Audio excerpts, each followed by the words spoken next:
Fala pessoal, eu espero que vocês estejam maravilhosamente bem. Meu nome é Pedro Isaac, sou advogado tributarista, trabalho com execuções fiscais, transação tributária e outras áreas correlatas também dentro do direito tributário. Nesse vídeo nós vamos falar sobre CAPAG, revisão de CAPAG e transação tributária. Como que essas ferramentas podem ajudar aí empresas e pessoas a sair da crise financeira em se tratando de dívidas tributárias federais. Então, sem mais delongas, segue a vinheta e bora pro vídeo.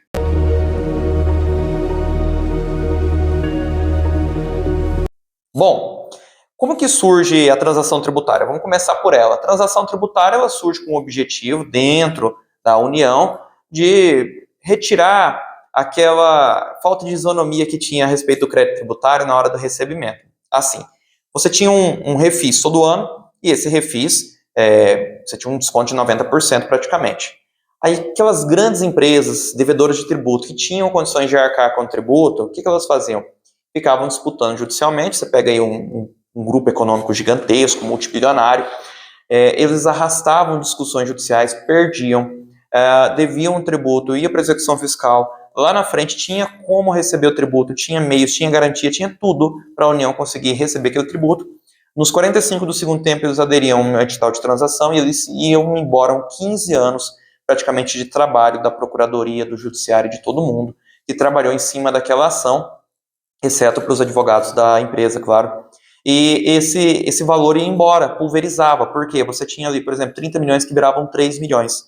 Isso nós estamos falando de pessoas jurídicas com capacidade bilionária de pagar tributo. Por outro lado, você tinha também essa vantagem do refis para outras pessoas menores, endividadas, né?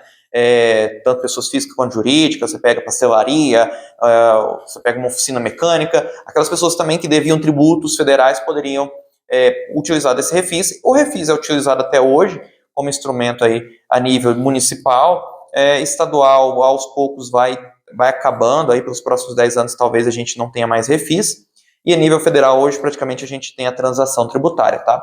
E o parcelamento sem nenhum desconto. Agora, o que é transação tributária? Em 2019 ela surge justamente para substituir esse modelo do refis, que era ineficiente, que concedia de uma maneira com pouco critério para todo mundo o mesmo desconto. Então, agora, com a transação tributária, ela visa olhar a capacidade de pagamento, o grau de recuperabilidade desse crédito, ter fatores estatísticos mensuráveis para isso. O procurador João Gronetti, acho que é João Gronetti mesmo que pronuncia o nome dele. Ele é um dos idealizadores desse projeto da transação e falava sobre isso já desde 2019, sobre a capacidade de pagamento. Ele é procurador da Fazenda Nacional, tá? Para quem quiser saber aí, ele é procurador. Eu estive num seminário recente aqui em Goiânia, na Procuradoria do Estado, onde contamos com a participação dele, dos procuradores aqui do Estado de Goiás, também procurador municipal aqui de Goiânia, procuradores de Brasília, falando sobre transação tributária. E ele explicou essa troca, que não foi fácil, mas aconteceu. E a partir de agora a gente passa a observar a capacidade de pagamento das pessoas.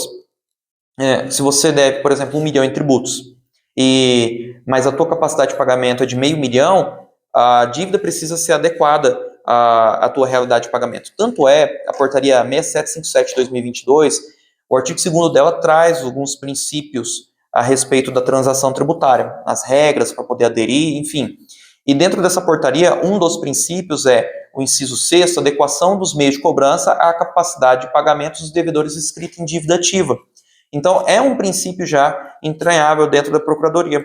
Não são mais alguém que querem guerra, como sempre foi o cenário brasileiro, do nós contra eles na questão fiscal, mas são pessoas que querem articular meios eficientes do crédito público ser pago, mas também que aquelas outras empresas e pessoas que não têm condição de pagar, que paguem apenas aquilo que elas tenham condições de pagar, porque de fato acontecem intempéries.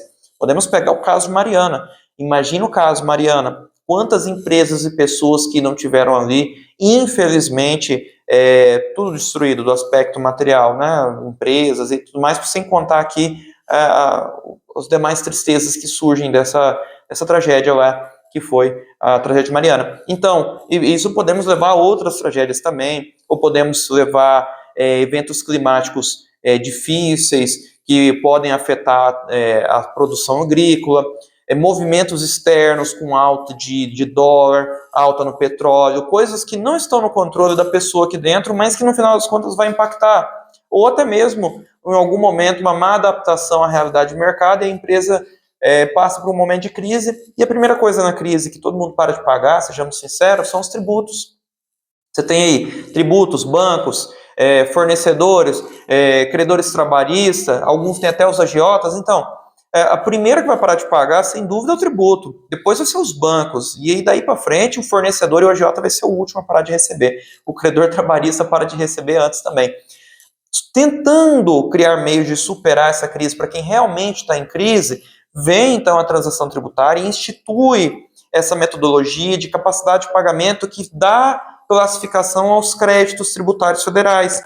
Então, a partir do momento em que todo mundo pode ver a sua capacidade de pagamento, tá? A, B, C ou D, né, que são capacidade de pagamento do artigo 24 dessa portaria, da PGFN, e essa classificação você pode ver hoje dentro do site Regularize, juntamente com a capacidade de pagamento que você tem. Ou seja, se você está lá com 1 milhão de capacidade de pagamento, deve meio milhão, sua capacidade é excelente. Você provavelmente não tem desconto em edital nenhum. E como que é calculado? A gente pega índices econômicos daquele sujeito passivo, né, o devedor de tributos, e índices fiscais, apresentações, declarações, cruzamento de dados. E a partir disso, com esses dados, faz uma contabilidade, uma estatística para saber em quanto que essa pessoa conseguiria honrar pagamentos em 5 anos, considerando as dívidas já existentes, poderia considerar aqui alienações fiduciárias, o próprio crédito tributário, faturamento, receitas, últimas declarações, tudo isso é levado em consideração na hora de aferir essa capacidade de pagamento. Então, quanto que essa pessoa poderia pagar em 5 anos? Está lá, 1 milhão, deve 500 mil? Então, você tá chique, muito bem, vai pagar tudo, tá? Vai bem, obrigado, no máximo você vai conseguir um parcelamento aí na transação, e olha lá, se você não tiver reincidido outros parcelamentos antes, tá? Porque a CAPAG é apenas um dos indicadores da transação a ser analisado na hora de celebrar a transação. Então, dentre os indicadores e de possibilidade de transacionar com a administração pública, a CAPAG é um deles. Outro é, por exemplo, não ter reincidido aí nos últimos 2 anos. Tem uma trava a respeito disso. Claro, cabe MS, vai vir aquela discussão, mas o ideal é que não tenha rescindido nenhum parcelamento. E uma hora ou outra se tornar um devedor costumaz, embora isso ainda não está regulamentado a nível federal. Aqui em Goiás já temos regulamentação do devedor contumaz, perdão.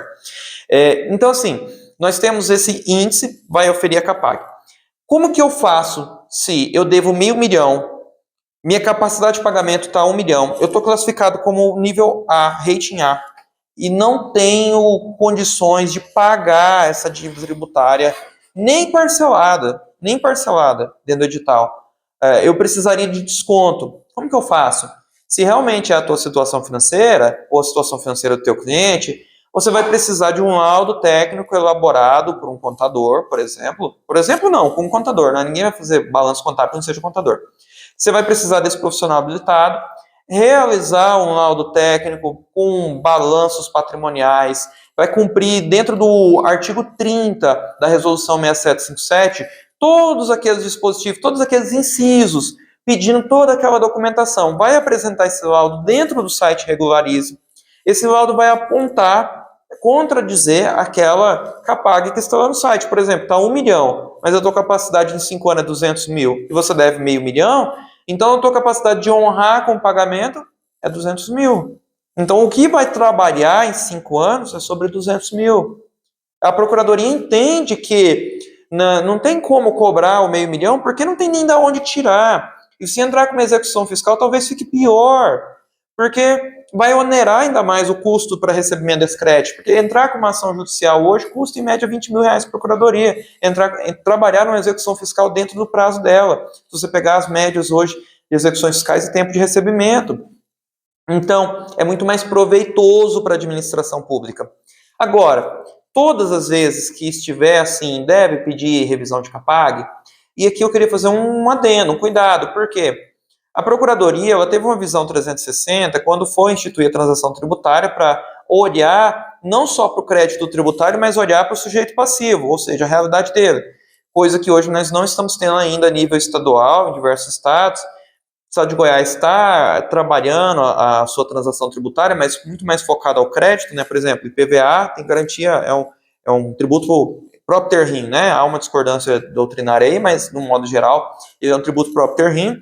Então, o carro vai garantir o IPVA, ele é um tributo fácil de receber. Um ICMS que não recebeu há 3 anos, 4 anos, já tentou todo meio de cobrança, não deu, esse tributo talvez não vai ser tão fácil assim. É muito mais ligado à natureza do crédito para dizer se a pessoa tem condições de pagar. E a Procuradoria Federal ela faz uma visão 360, ela olha para o crédito, olha para diversos aspectos e olha também para a questão da condição financeira. Agora, você está com a condição financeira ruim, ou a empresa, enfim, está com a condição financeira ruim, quero fazer um laudo de CAPAG para rever essa condição.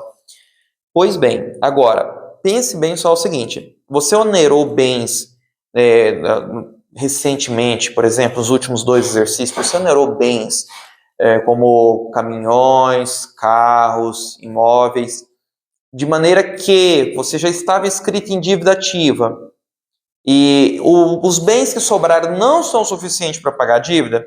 Imagina que a empresa deve 1 milhão, você vendeu o patrimônio ali equivalente a 600 mil, para poder pagar algumas dívidas, para poder tentar se reequilibrar, ou para poder fazer outro investimento, enfim, onerou o patrimônio, né?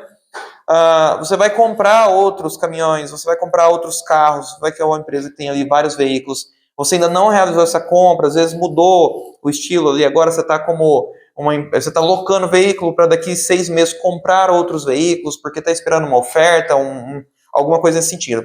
Aqui vai a visão macro do negócio, não olhar só para o crédito tributário e para a condição financeira, porque talvez a tua condição financeira ela de fato não seja suficiente para você tanto comprar os veículos que tanto precisa, ou fazer o investimento que você precisa, e honrar o tributo ao mesmo tempo.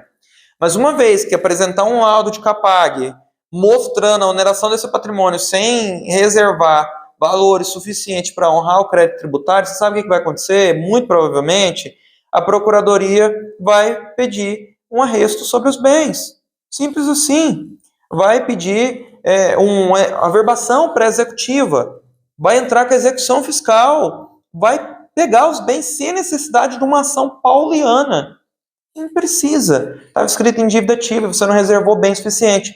Então, qual que é a ideia? Às vezes não quer passar por isso, mas você quer trocar a frota. Aí, temporariamente, a frota vai ser alugada para daqui 6 meses, dentro de um acordo, ou, por exemplo, 6 meses você fez algum contrato aí de leasing, né? Lá no final tem a cláusula de compra do leasing financeiro, né? Porque se não tiver a cláusula de compra, não é leasing financeiro. Então, lá no final, você vai pagar por aqueles caminhões. Tudo bem. Agora, antes de você ter de novo esses caminhões, você entra com a revisão dessa, talvez você arrume um problema maior. E esses caminhões que foram, já entra pagando a dívida. E antes você tinha um problema com a Procuradoria, agora você tem um problema com quem comprou os caminhões ou os carros de você, ou do teu cliente, ou da empresa. E que é um problema hipotético, mas pode acontecer. Pode acontecer um sem número de problemas, tá? Com essa questão da revisão de CAPAG. Então tem que ter uma atenção especial e ter uma visão macro do negócio, um 360, porque nenhuma dessa entra num problema que não tem como sair dele depois, tá? Mas suponhamos que em condições normais de temperatura e pressão, está tudo certo. Você não fez nenhum tipo de oneração assim, ainda não converteu isso em novo patrimônio para a empresa, para poder mostrar para o Estado que, na realidade, ali está tudo certo, está tudo em ordem, você não está tentando nenhum tipo de oneração fraudulenta, tá? Porque é com base nesse argumento que iria pegar esses caminhões para o Estado de novo, tá bom? Suponhamos que não seja sobre isso. Nós temos aqui, qual que é o objetivo dessa reclassificação sua? Como que isso interfere? Se a gente vai lá no artigo 24 da resolução, da portaria, na verdade, 6757 de 2022, nós temos o inciso de 1 a 4, com 4 classificações. Eu pego aqui, ó, inciso 1, 2, 3 e 4. Essas classificações, ela diz respeito ao grau de recuperabilidade do crédito. O crédito, ele pode ser A, B, C ou D. Muito bem. O que significa o A? tá? A é alta chance de recuperação do crédito. Vou colocar com a setinha para cima. B, ele tem uma chance média de recuperação. Uma setinha para o lado. C, difícil recuperação. E D, irrecuperável. Ou seja, a partir do momento que você consegue dizer ao Estado, o Brasil, né, ou a entidade tributante, de que você não tem mais condições de pagar, ou o teu cliente não tem mais condição de pagar, reclassificá-lo, aí o rating dele cai, talvez de A para C, e é aqui que mora o desconto, às vezes, de 70%. Então a dívida de 1 milhão cai para 300 mil, parcelado em 5 anos, por exemplo. Por que não? Ou melhor, pode parcelar em 10 anos, talvez, 15 anos, vai depender do edital. Vai estar parcelada a dívida com 70% de desconto. O que era 1 milhão à vista se torna 300 mil a prazo, de maneira que dá para levar. E o melhor de tudo, ali às vezes já consegue a certidão negativa do que precisa, a certidão positiva com efeito negativa. Então, assim, a revisão de CAPAG ela é essencial, ela é muito boa para quem quer se livrar dos tributos federais, que está devendo e não tem condição de pagar, com aqueles cuidados que eu já citei, de ter uma visão 360 do negócio para não acabar se enrolando mais ainda, porque até que você prova que o focinho de porco não é tomada, talvez muita coisa já aconteceu e você já se enrolou, não tem muito o que fazer e voltar atrás. Mas é uma ferramenta muito interessante dentro da transação tributária. E se caso você quiser entender mais, quiser entrar em contato comigo, tem meus telefones de contato, tem e-mail aqui no nosso YouTube. E deixe aqui nos comentários também, se tiver alguma dúvida, alguma pontuação que queira fazer, que é muito bom contribuir com o vídeo, tá? Não esquece de seguir o nosso canal, deixar um gostei e até um próximo vídeo, se Deus quiser.